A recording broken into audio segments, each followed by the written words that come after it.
Once again, we are being together to continue our daily retreat. I hope previous sessions went very well, and now group meditation, a guided meditation practice, and then some sharing. So let us continue our meditation practice. By now,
first let us establish ourselves in the present, here and now.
We know what is happening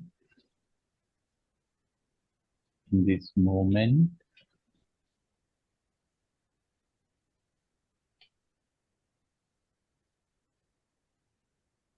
because we are aware and we are conscious.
Usually, we like to think about certain things, certain people, and some other things. We are happy to think about them.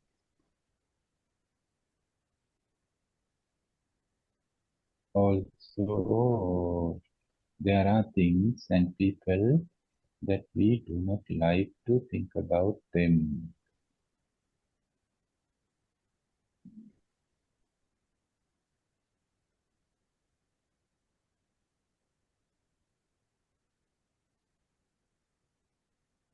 Maybe some past incidents,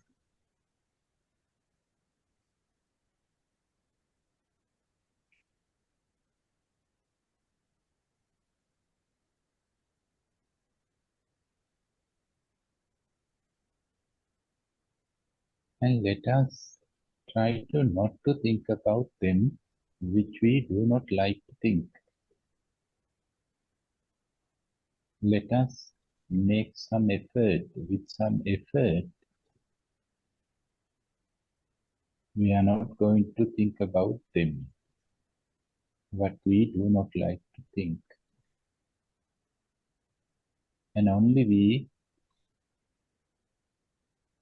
are thinking now what we like to think.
We are trying to only think about nice things, pleasant things, and positive things. We are not thinking or not going to think anything about unpleasant, painful, negative, and ugly.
The idea is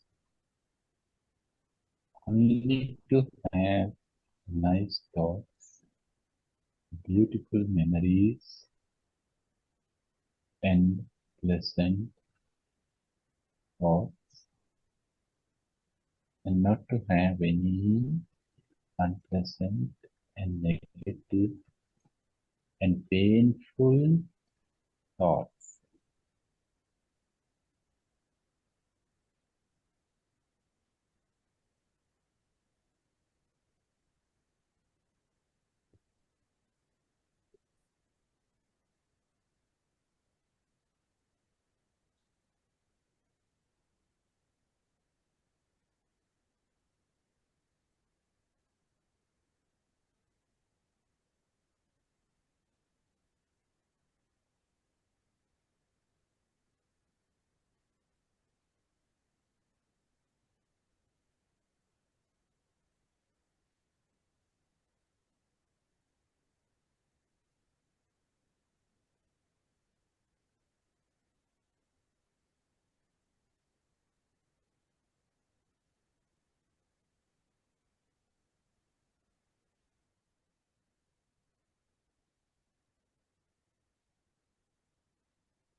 Now, slowly,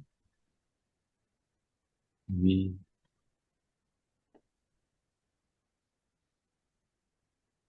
pay attention on our in and out breathing.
Let the breath be natural.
Neither liking, no disliking,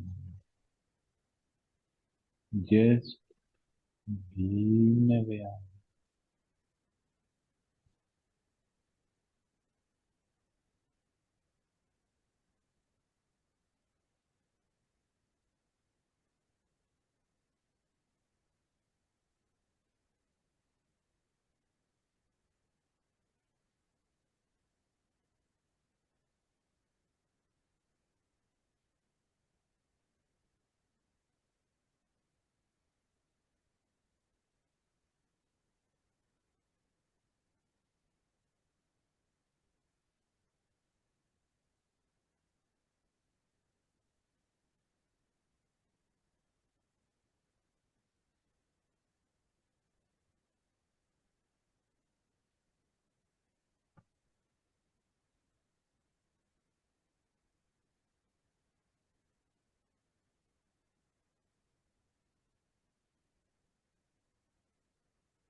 No big waves.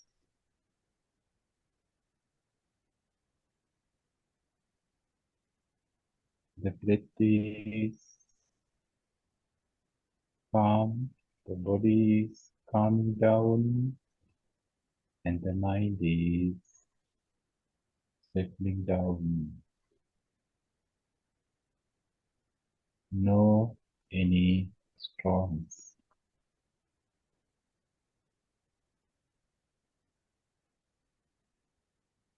The breath is natural.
With this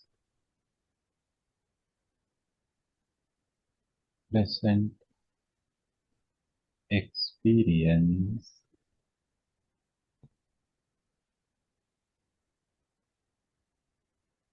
may you open your eyes now.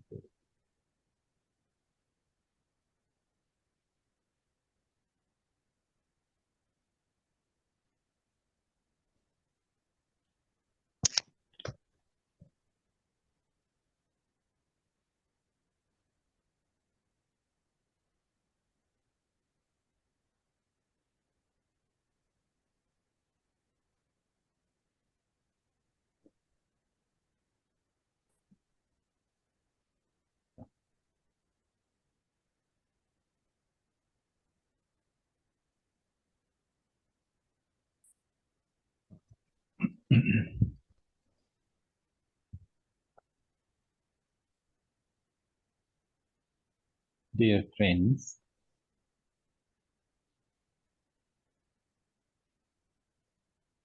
we are sitting together again,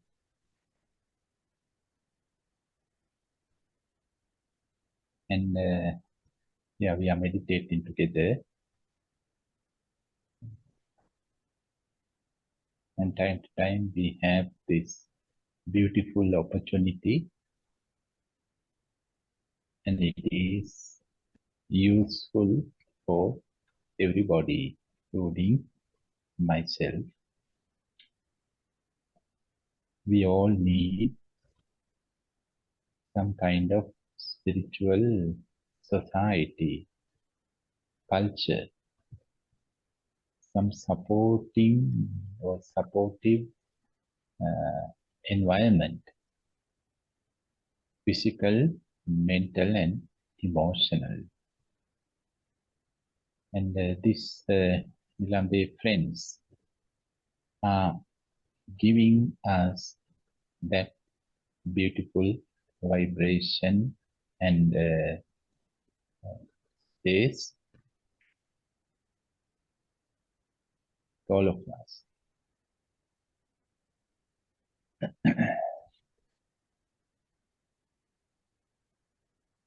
And today we are reflecting and contemplating on this theme that hatred causes enemies, but not the enemies cause hatred. And it's something beautiful because the ordinary mind thinks that the ordinary mind is suffering because of enemies. And especially with the anger, hatred, and ill will, with dislike feeling,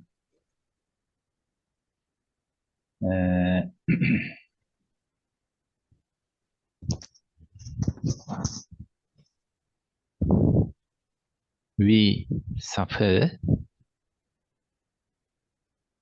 because of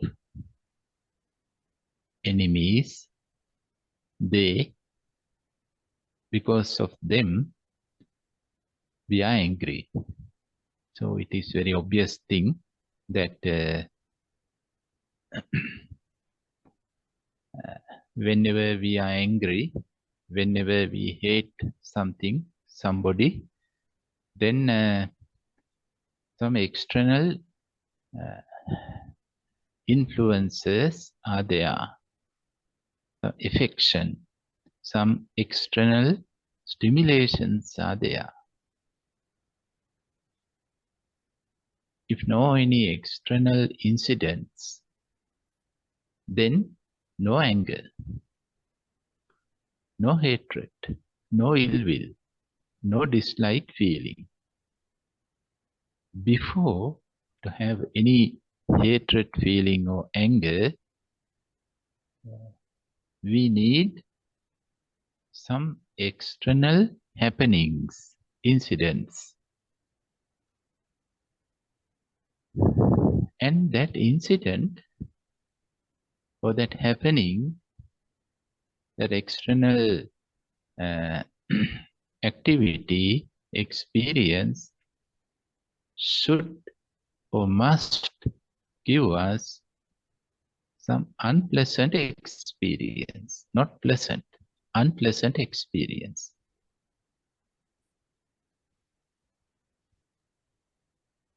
And that unpleasant experience gives us some unhappiness.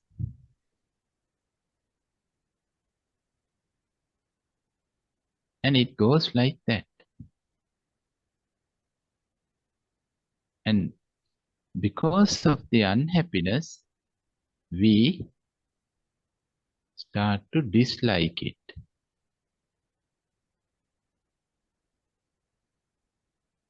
So this dislike feeling does not arise in the very beginning.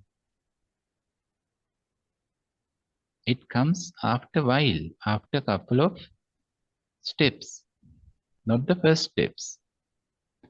The first thing is we must experience something. Something should happen. Physical, mental, or external, some incident should happen. And then that incident, because of that incident, we have to experience something unpleasant. And because of this unpleasantness, because of this experience of unpleasantness, we had to be unhappy or disappointed.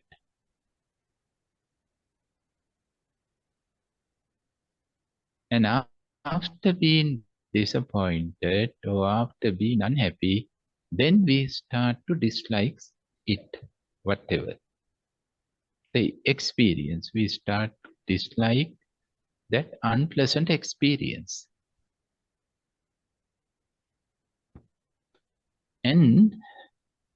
But that experience is still remaining. Then we more and more dislike it, but still it is still existing. Then we become angry. Not with the experience, the object, with the object. If person is there behind that experience, then we angry with that person. If something is there, then we start to angry with that thing, whatever. And even after being angry, if still that unpleasantness is going on and on and on, then we start to hate. Then hatred comes. So the hatred comes much later, not in the very beginning. So before the hatred, anger. Before the anger, dislike feeling. Before the dislike feeling, some unhappiness or disappointment. Before the disappointment, some unpleasantness. And before the unpleasantness, something should happen, some incident, some experience, some happening. And so this is the procedure. And when we see this procedure, hatred is the last thing. Before the hatred, anger. Before the anger, dislike feeling. Before the dislike feeling, some unhappiness. Before the unhappiness, unpleasantness. Before the unpleasantness, something should happen, whatever raining or whatever should happen. Then and therefore, the hatred comes at last.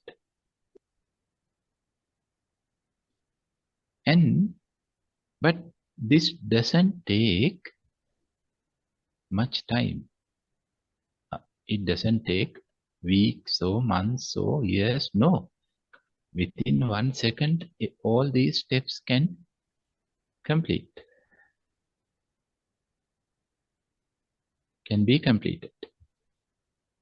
And therefore, we cannot see the middle steps. Only the first and last. First and last. Something unpleasant and then hatred.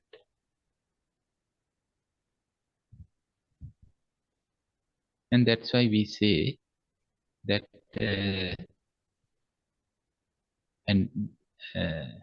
those unpleasant, whatever people, or we can say enemy, whatever, but it's a big word. But anyway, it causes hatred. And yeah, this is the general knowledge, common sense. And if therefore, what the ordinary mind is trying, what the ordinary mind tries is to avoid all kinds of unpleasant experiences, to prevent itself from the hatred. And it is logical. It's a common sense to prevent oneself from the hatred. What they are trying is to avoid all kinds of unpleasant happenings. If no unpleasant happenings, then no disappointments, no unhappiness, no dislike feeling, no anger, and then no hatred.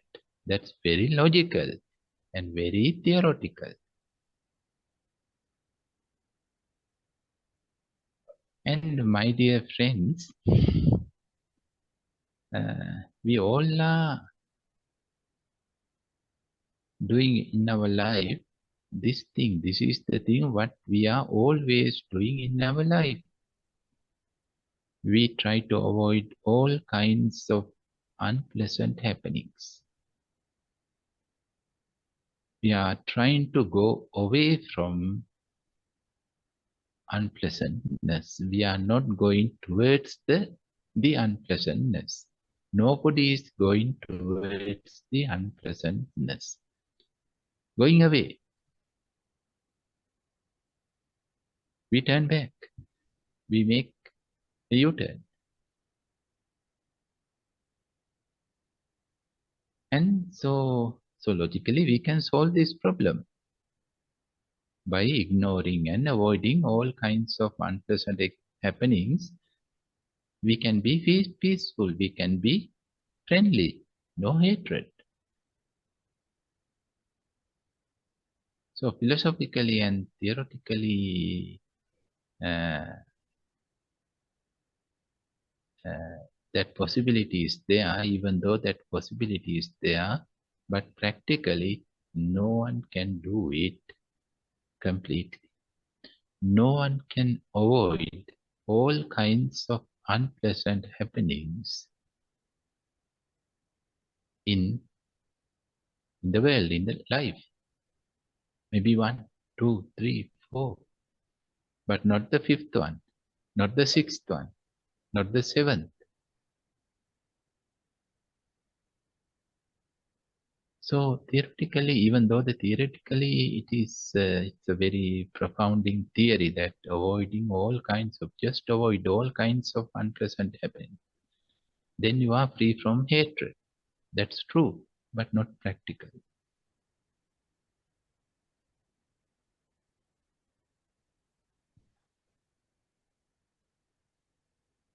And the other thing is,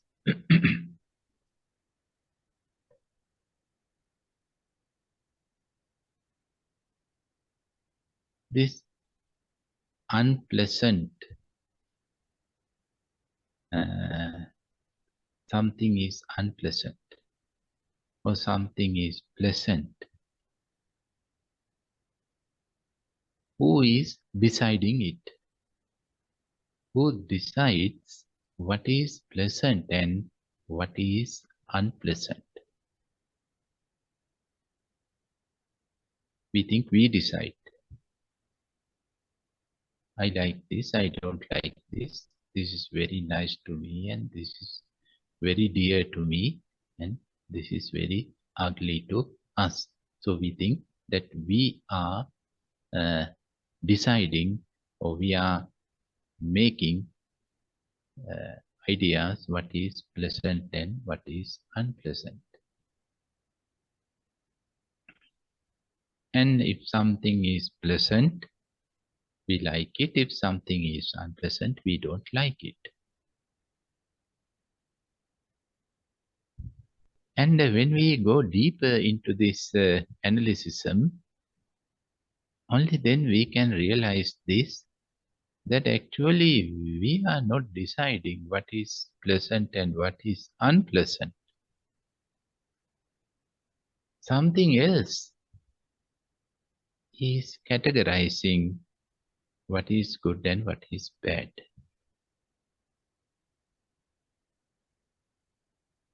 For us, for me, and for you. Something else.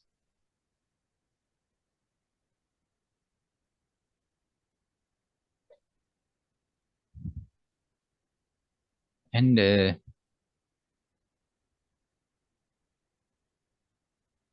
therefore, even before the pleasant experience, because before something is something pleasant or unpleasant, another step is there before it.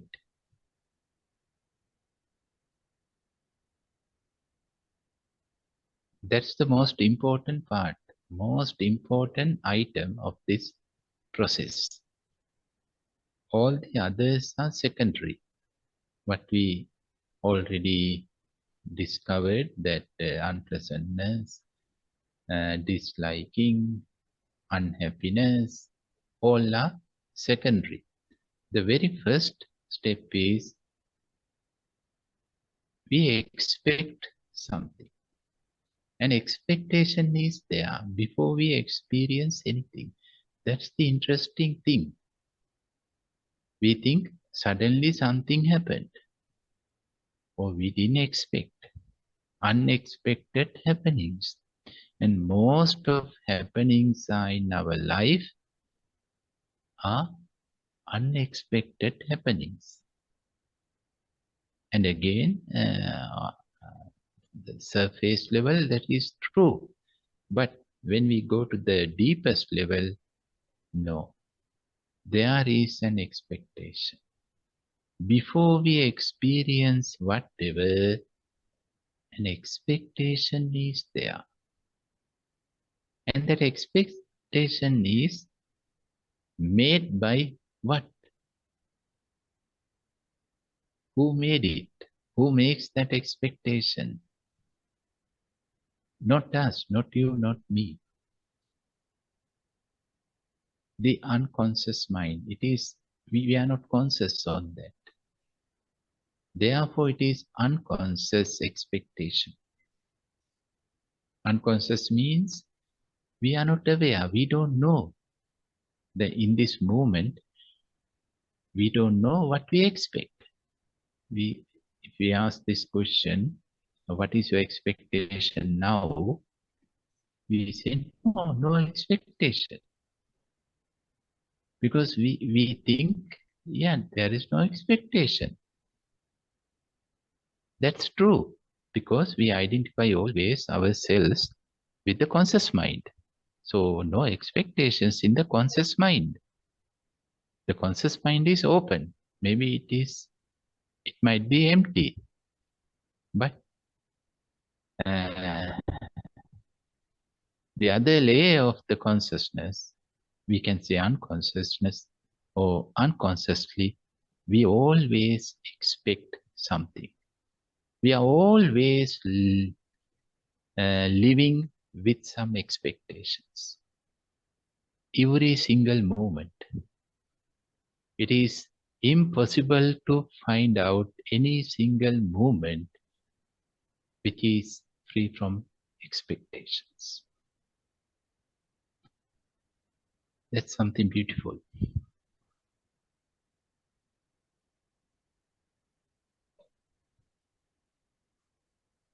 And so that means we are having a model. Expectations means we are having a frame, a container, a measurement. And then whatever is happening, really, we measure it. We have a measure cup. Every moment, we are having a measure cup. And whatever is happening in this moment, we measure it. Otherwise, difficult to judge.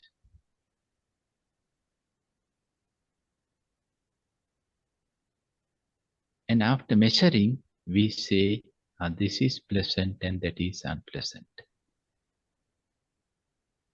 So really, this pleasantness and unpleasantness are not absolute something, it's a relative thing. They are relative things.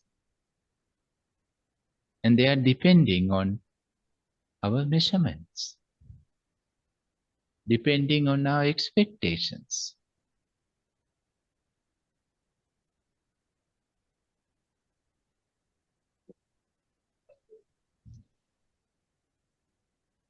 And once we can be aware on that expectation, that hidden expectation, that unconscious expectation, then we can manipulate it.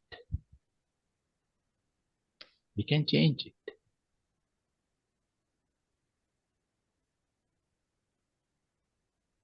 By changing, we can make unpleasant things pleasant.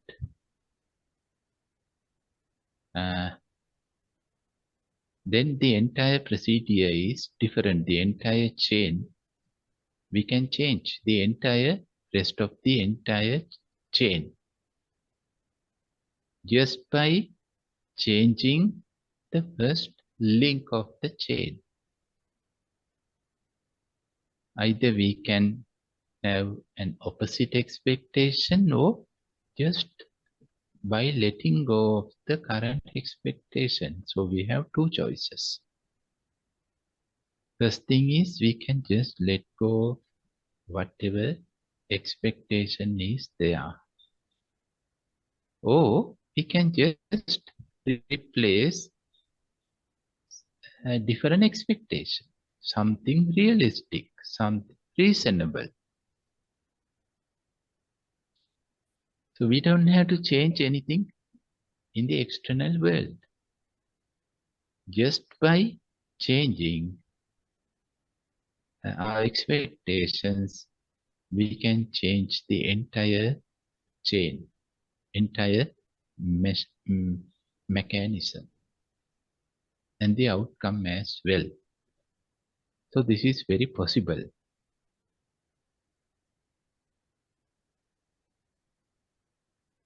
And then no hatred. We are not ending up with hatred.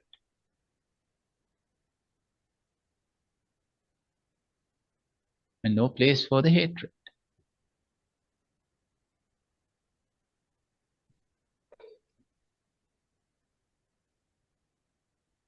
And it is possible.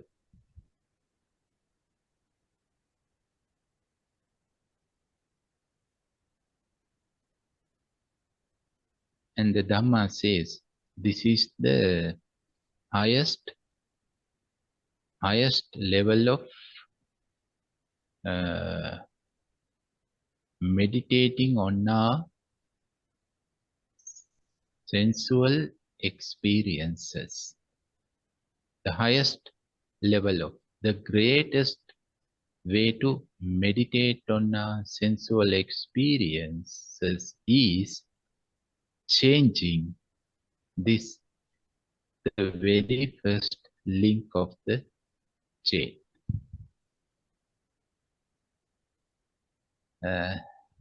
Is in one of the discourses in the middle length called Indriya Bhavana Sutta. Indriya means our senses.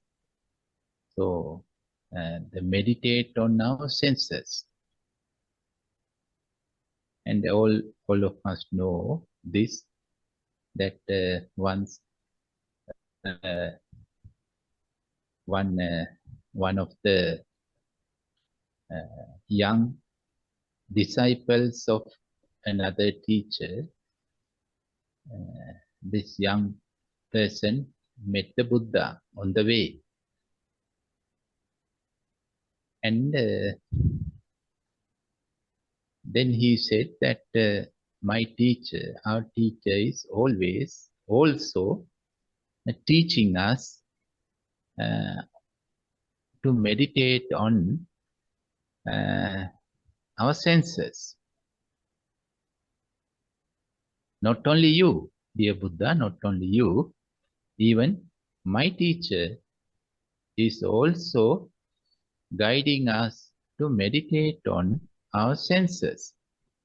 Then the Buddha asks this counter question from this young yogi: how do your teacher, or how does your teacher teach meditation on senses? Then he said, don't look at any visions and don't hear any sounds, because If you hear something, then the entire procedure is beginning to happen. And if you see something, then on top of that or after that, everything is happening and you end up with emotions. Therefore, my teacher said, don't see anything and don't hear anything.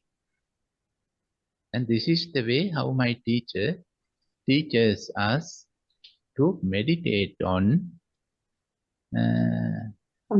our senses. And then the Buddha said, if so, then only deaf and blind people can do this meditation very well.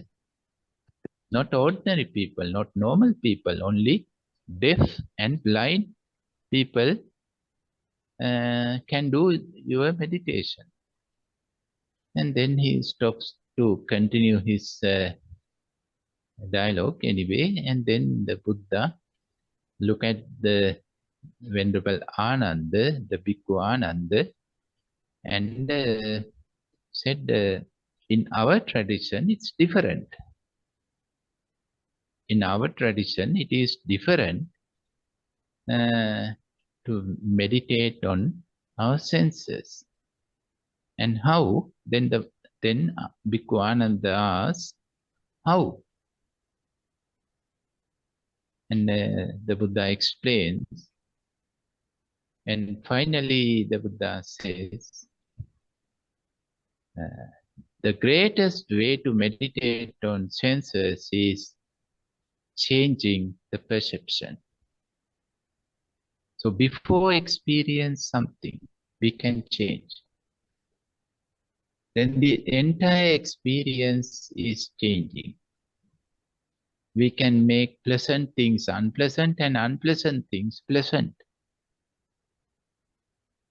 Then no place for any emotions to root, no any field.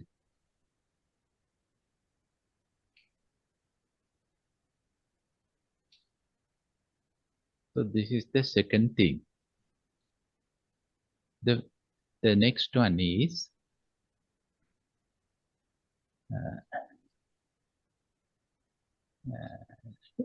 we should come to close to the theme of today, and nobody likes the hatred. Nobody likes, and nobody enjoy it. We may enjoy some other emotions, but not the hatred, our own hatred as well as others' hatred. Because as Ma said this morning, that the hatred gives the punishment on the spot, not later. Immediate punishment. Some other emotions like greediness, craving,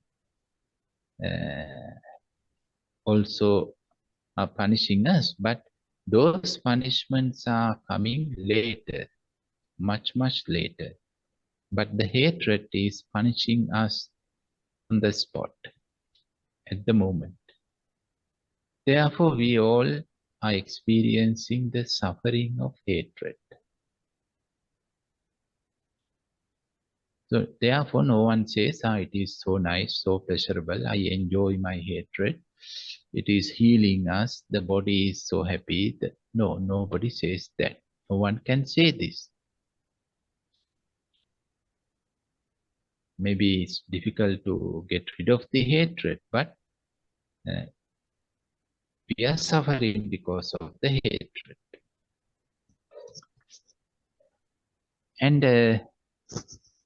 And we think that others make us angry. Others make us angry. We are suffering because of the hatred. We are hatred because of others. And they are responsible for our hatred. And they are responsible for our suffering. So we hate more and more them. By thinking in this way, we hate them more and more and more. and it goes like a circle,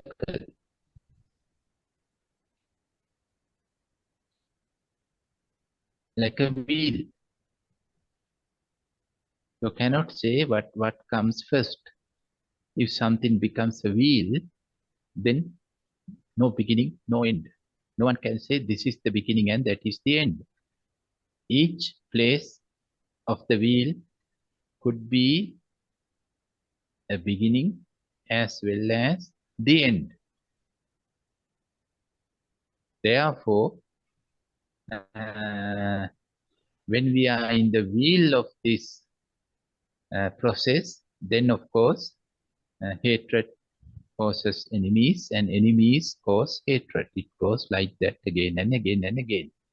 So, difficult to come out. Once we are in the wheel, in the circle, no, difficult to come out. To come out, to get free from ourselves from this wheel, we have to come out. But by thinking in this way, it's difficult to come out. And dear friends, when we say enemy, we use this word only for humans. Usually only for humans. But of course, sometimes for certain animals, we use their enemies. But usually we are using this word for humans.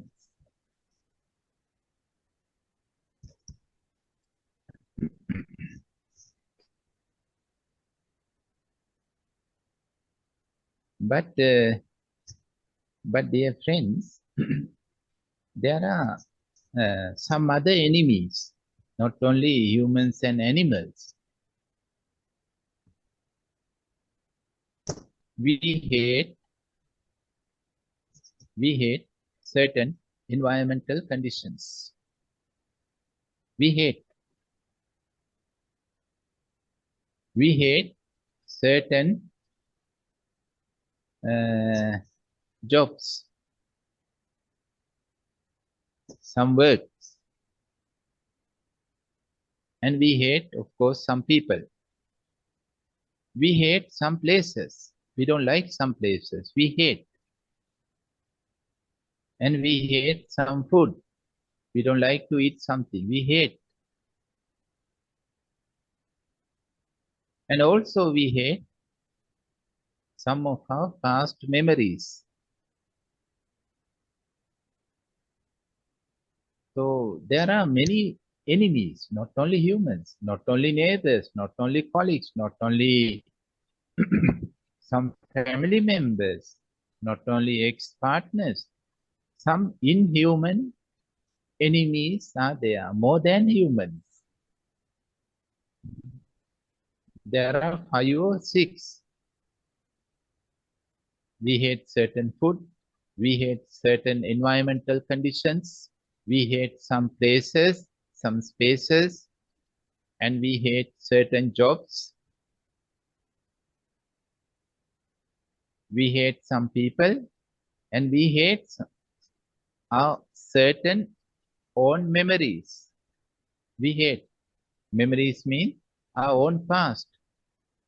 We hate some of our past happenings, which happened in our past, own past. So 6. Maybe you can discover more. So at least this we don't like these 6 things. Less so more.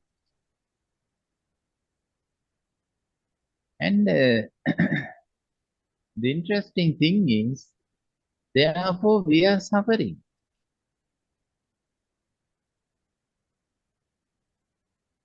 Because of food, we are suffering. Because of the certain environmental conditions, we are suffering. Because of uh, unpleasant places, we are suffering, or places we don't like to live. If we have to live, we are suffering. And if you have to do certain jobs, what we don't like to do, again we suffer. If we have to be with people that we don't like, again we suffer. And mostly, mainly we suffer because of some of our own past experiences. And somehow we could manage to change the first five. We can avoid certain meals, food, what we don't like to eat, and only eat what we like. We can avoid all kinds of uh, environmental conditions, what we don't like, and only uh, face to environmental conditions which we like. And up to certain levels, we can do it. We can avoid people that we don't like and only be with people that we like. But there is no way to avoid our past. And we are suffering because of these six happenings. And you may meet people, and I also met people who are suffering because of certain food. They don't like this food, and they are suffering. Because of some environmental conditions, they suffer. Because of some uh, geological places where they don't like to live, they suffer. And because of certain jobs and responsibilities and duties, but they don't like to do, they suffer. They have to do, they are doing. And because of some people, they don't like to be with them and living together, but they are living and suffering. And also with their past, own past. So six enemies are there. Six enemies. They hate certain food. They hate certain cultural things, environmental things, climate things. And they hate some people. They hate their responsibilities, duties, and jobs. And they hate their own past.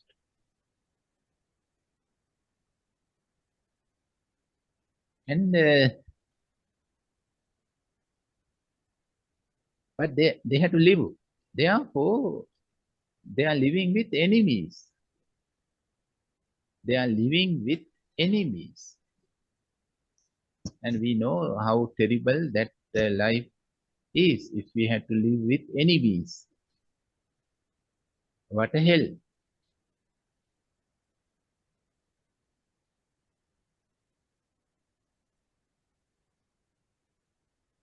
And therefore, uh, they are they are sick. Physically, the body is sick, the mind is sick.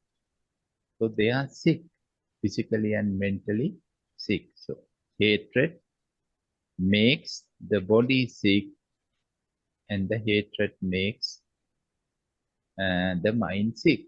But actually, not the hatred. The enemies make enemies. The job makes them sick. The job, what they are doing, the responsibilities make them sick. And those enemies are actually coming from our hatred. That is the thing which we cannot see.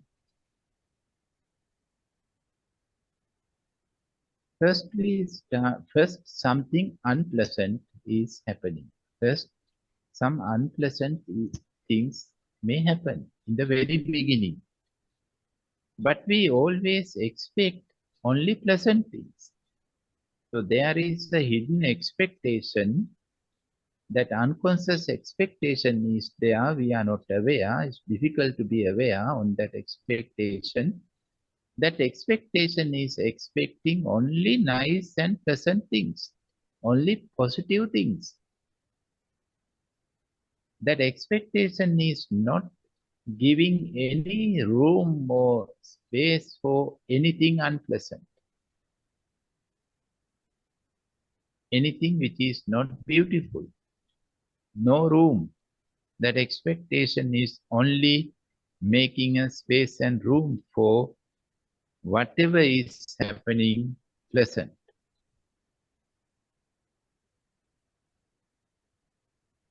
So it is looking to grasp that pleasant experience, looking to experience it and hold it, but something else can happen.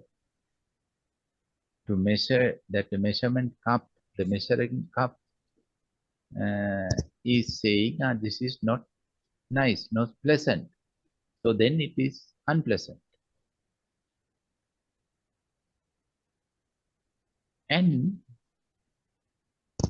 how much we expect pleasant things, that much we start to dislike that experience. And before disliking it, we start to be unhappy.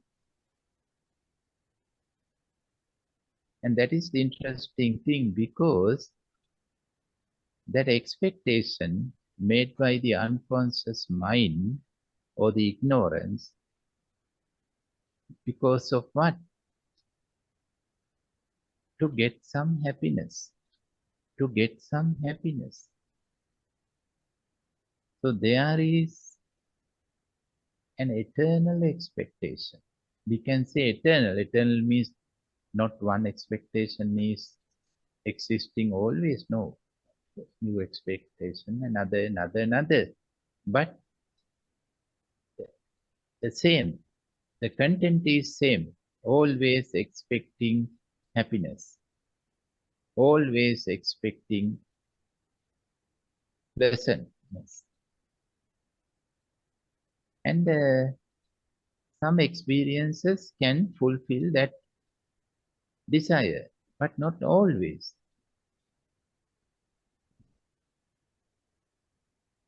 And then that consciousness is unhappy, is becoming unhappy. And the consciousness is not expecting to experience anything unhappy.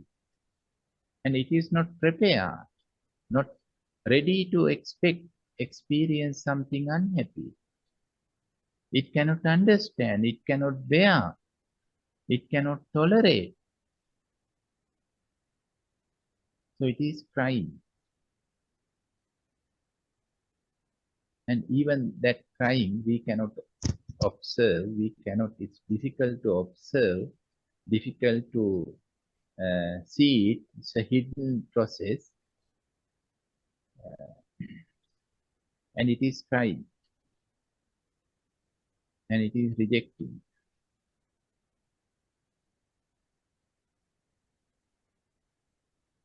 And that crying consciousness, crying mind thinks that somebody hurts me, somebody hurts me. I am crying, I am in pain because of something or somebody.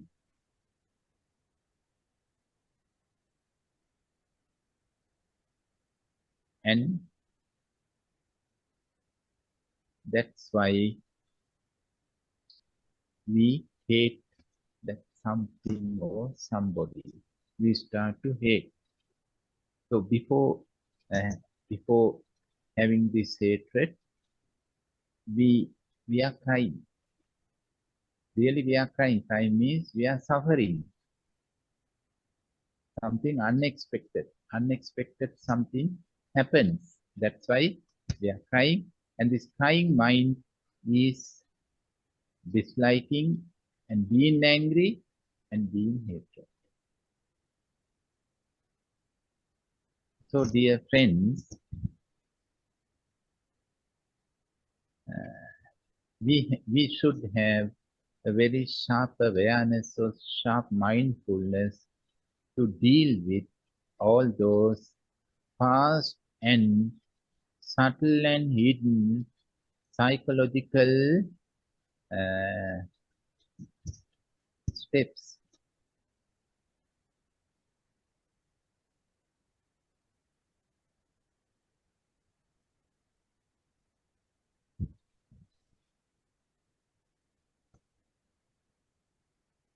Enemies are there, of course, but where?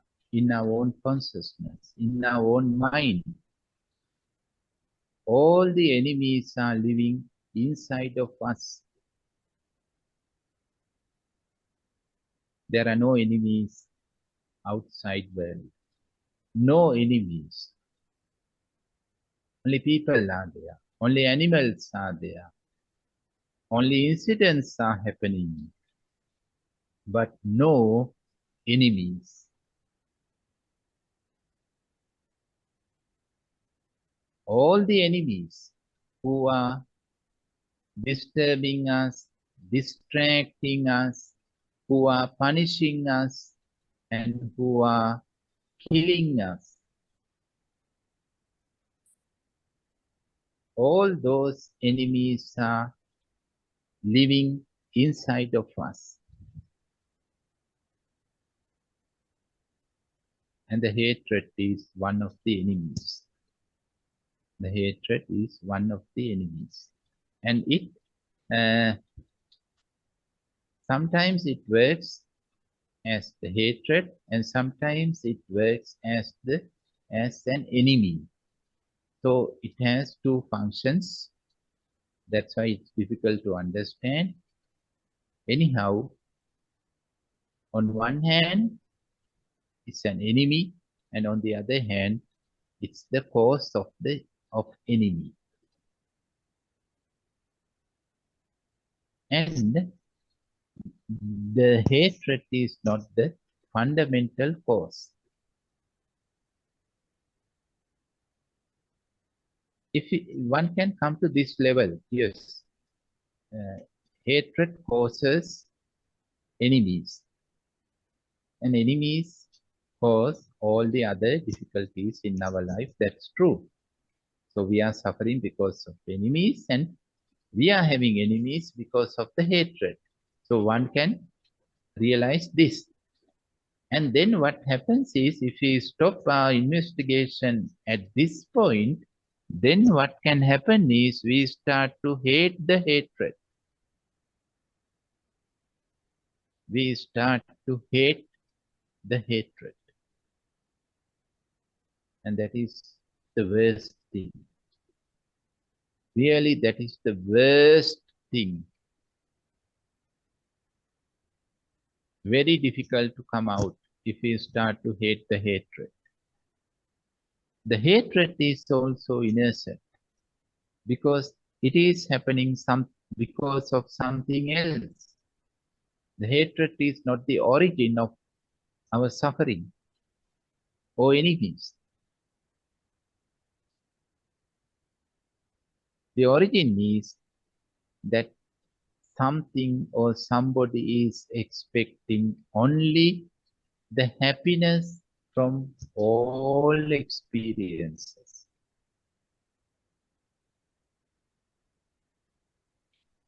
Expecting the happiness from all the experiences.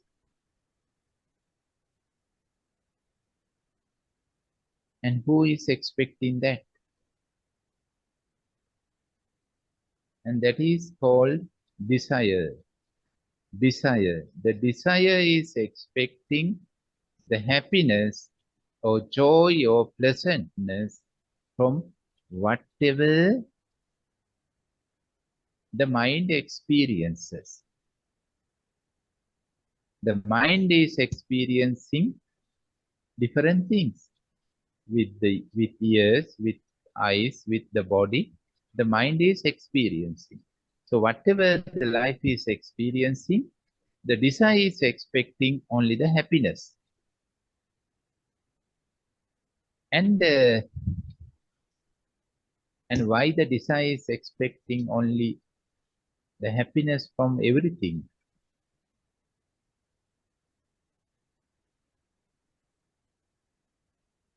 Because it is empty.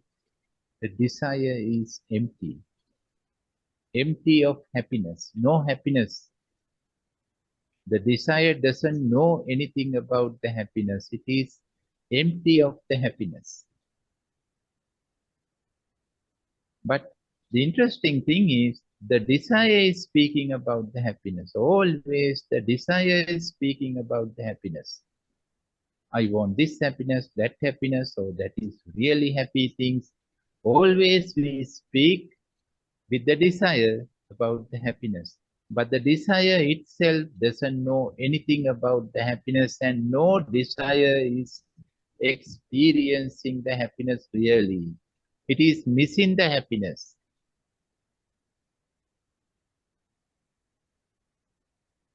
It is empty.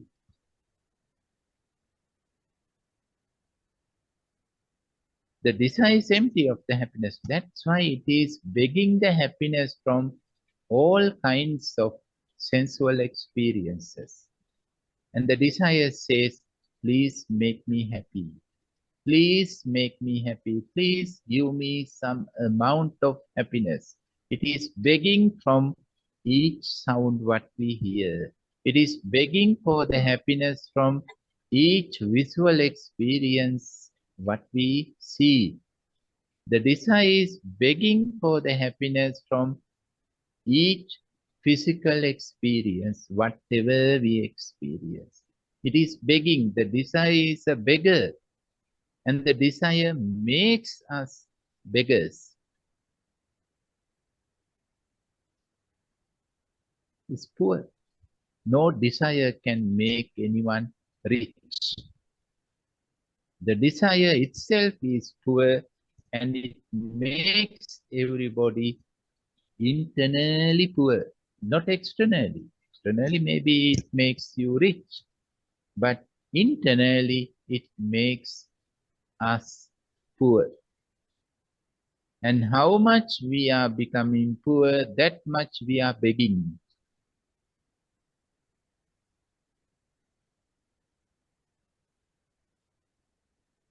And no sound is responsible to make us happy. It's a funny thing, it's a joke. We think that each sound is responsible, has a responsibility to make us happy. But actually, no sound knows that we are expecting a happiness.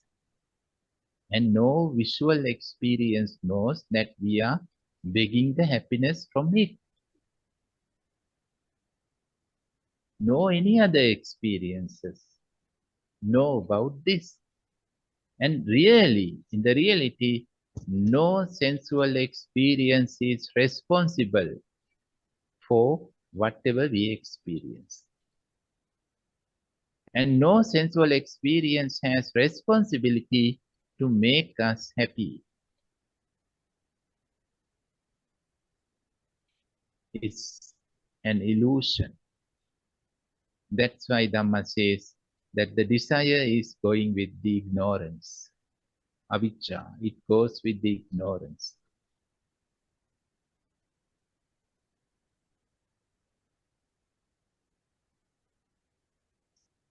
So, nothing to do with the hatred, nothing to do with enemies, and actually nothing to do with the desire either. What we had to do is we had to open our eyes. The desire is blind. It's a blind beggar. So what we have to do is to open our inner eyes. We had to have good sight. Sight mean insight means inner sight. That's the only solution. So once we are becoming awake, awake means inner vision, only then we can see that hidden expectation that the blind beggar is begging from every single experience. Make me happy, give me some amount of happiness.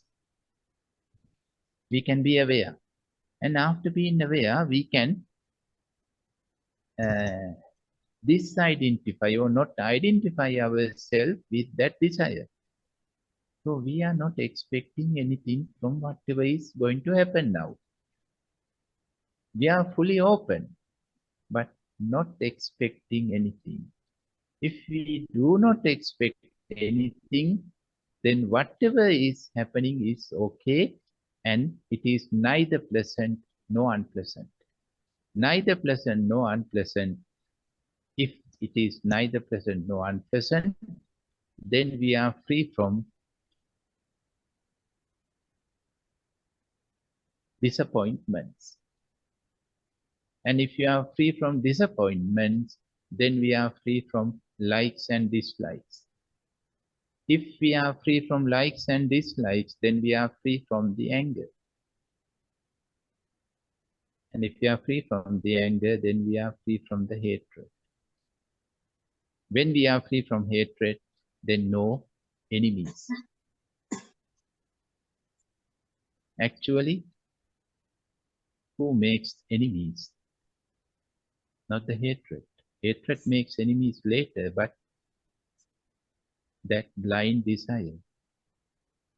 It is begging some happiness from everything. And if it can't get that happiness from whatever it is experiencing, then that desire makes that experience as an enemy.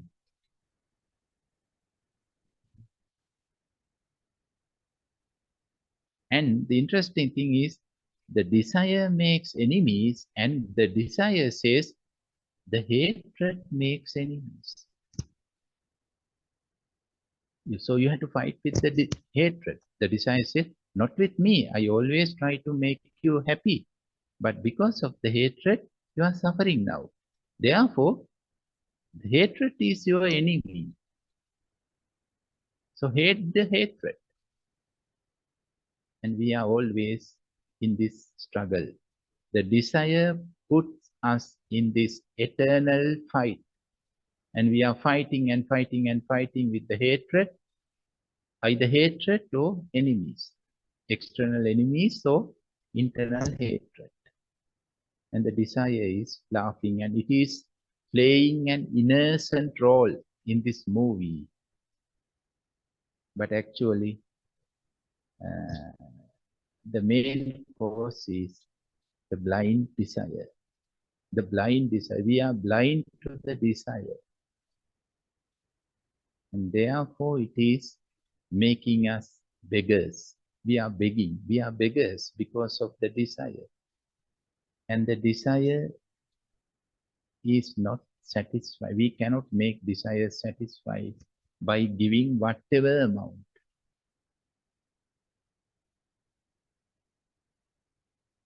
And always it says not enough, not enough, not enough, not enough. So dear friends, it's a vicious circle, and it's a complex, but only by understanding we can come out from this danger complex. It is possible, but it needs some deep observation and deep understanding.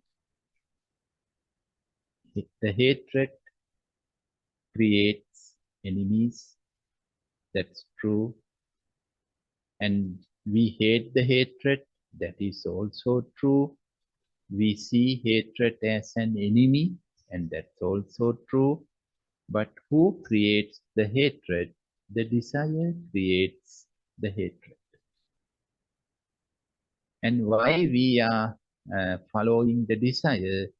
Because we became blind followers of the desire. Blind followers. The desire says, I can make you happy. No one can make you happy, only I can make you happy. So do whatever I say, then I make you happy. So we are blind disciples of the desire. And that's our religion. The desire is our religion. So we had to awake. And when we detach from the desire, and then the circle is stopping. The cycling is stopping. We are not inside of the cycle. So that's why this sharp awareness is needed to know what is happening now outside and what we expect. Even before we experience something, we had to be aware on what we are expecting. Always we are expecting something. Something means some happiness. And then whatever we experience, we see can we fulfill that expectation with this experience? And that's why we are unhappy. Really, we are unhappy because we expect to be happy. If we can let go of this expectation, then doesn't matter whether we are happy or not, but we are free. We are free. And that freedom is greater than the happiness.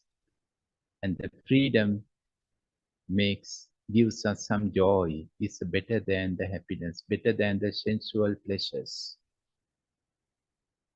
And it doesn't make us, it doesn't create any enemies. The freedom does not create any enemies, internal or external. That's why it's called freedom. It is free from all kinds of enemies, no enemies. We are not enemies.